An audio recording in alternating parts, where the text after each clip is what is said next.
muke farawa, in za mu yi sallah da arwalla muke farawa, mai neman gini da foundation yake farawa. Ku buɗe kunnuwa don bayani zan ambatowa, da farkon damana ruwan sama yake zubowa, da tsaron karkara hatsi kawai ake jitowa. Godiya gare ka rabbi sarki Allah, kullum na yi sallah sai in roƙi Allah. Bai wanda ya bani, babana ya kula da ni matuka, ya nuna min sana'a, ya nuna min kada zan saba da zama na banza.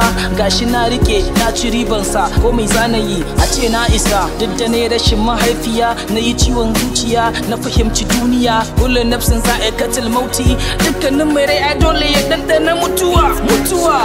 Even though